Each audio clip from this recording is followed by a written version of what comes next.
కాదు నా చంద్రమోహన్ రెడ్డి కూడా స్టేట్మెంట్ ఇచ్చారు చూసావా మార్నింగ్. మీ మీ వరకు వచ్చింది అదే చంద్రమోహన్ రెడ్డి గారు నెల్లూరు సోమిరెడ్డి చంద్రమోహన్ రెడ్డి గారు MLA one time Bruce Lee Nellore Bruce Lee కూడా ఇచ్చాడు ఈరోజు మన లోకేశం గారు ఇదే పోవాలని.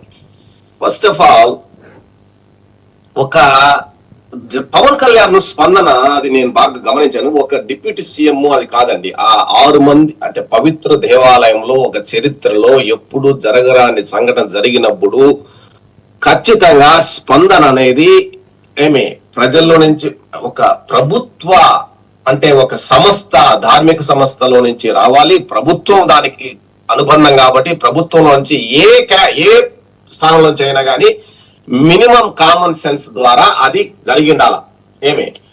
సో దాన్ని ఆయన పిలిచారా పిలవలేదా అని ఆయన అది అనట్లేదు.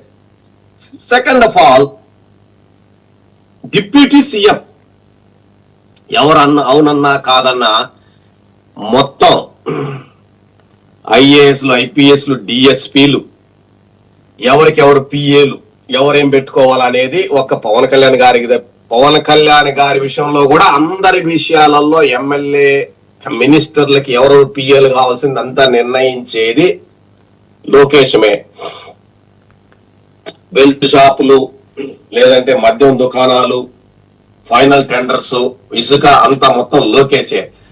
ఆయన అనధికారంగా సీఎం. ఆయన ఇప్పుడు సీఎం యూకేలో కూర్చొని 3 సార్లు 4 సార్లు గారు ఒక ప్రశ్న, మీరు ఎక్కడో యూకేలో కూర్చొని మొత్తం లోకేష్ చేసేస్తున్నాడంటే ఎట్లా సార్? మీకు ఏమైనా సాలిడ్ ఎవిడెన్స్ ఉండాలి కదా మీరు మాట్లాడేప్పుడు. You need to have some justification, అవునా కదా? నా దగ్గర ఎవిడెన్స్ ఉంది, నేను పంపిస్తాను కావాలంటే మీకు. మీ ఛానల్లో పెట్టుకొని వేసుకోండి. చెప్తున్నా నేను, అంటే let me finish this one. Right. Lokesh ఇప్పుడు ఎవరైనా ఇంతమంది మినిస్టర్లు ఉన్నారబ్బా, 6 సార్లు 3 సార్లు దేశం వదిలేసి వేరే దేశాలకు పోయి వచ్చినాడు. ఆయనకు అదే కానీ ఇంకెవరైనా ఏమన్నా మినిస్టర్ అయితే అప్పో మినిస్టర్ ఆఫీస్ వదిలేసి వెళ్ళిపోయినాడని ఇంతవరకు కథలు రాసింటారు. మరి ఇప్పుడు ఎందుకు మన డావోస్ కూడా మన డిప్యూటీ సీఎం పోవచ్చు కదా, బట్ సీఎం పోవచ్చు కదా, డిప్యూటీ సీఎం పోవచ్చు కదా. మరి లోకేష్ పోతున్నాడు కదా. లోకేష్ ఆయన భరత్ పరిశ్రమల శాఖ మంత్రి ప్రోటోకాల్ ఉంటాడు. అసలు ఏ విధంగా లోకేష్ అక్కడికి పోతున్నాడు? సీఎం హోదాలో పోతున్నాడా, డిప్యూటీ సీఎం పోతున్నా, షాడో సీఎం హోదాలో పోతున్నాడా? అఫ్ కోర్స్ మీకే వదిలేస్తున్నా. ఐటీ మినిస్టర్ హోదా అనుకోండి, అఫ్ కోర్స్. అట్లయితే ఇంకా సీఎం మామూలుగా దానికి రేవంత్ రెడ్డి గారు వెళ్ళారు, జగన్ గారు వెళ్ళారు, ఇంతకుముందు బాబు గారు వెళ్ళారు. మరి ఈయన ఇప్పుడు ఆ కోవకు చెందిన వాడేనా? ఇంతకంటే ఏమి ఎవిడెన్స్ కావాలా? రైట్.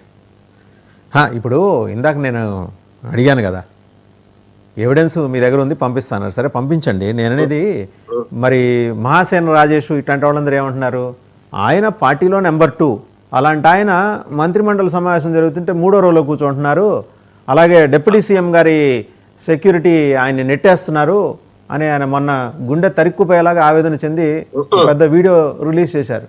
ఆయన అర్జెంటుగా అయితే సీఎం అయితే డీసీఎం చేయాలంటారు. ఆయన వడ్డిచ్చేవాడు మనవాడైతే ఎక్కడ కూర్చుంటే ముందు కూడా అంతా నీ చేతిలోనే ఉంది కాబట్టి నేను అసలు రాను సమావేశానికి వెనక పక్క నుంచి ఎవడొచ్చాడు ఎవరు రాలేదు. It doesn't matter. I know all these నాటకాలు బూటకాలు.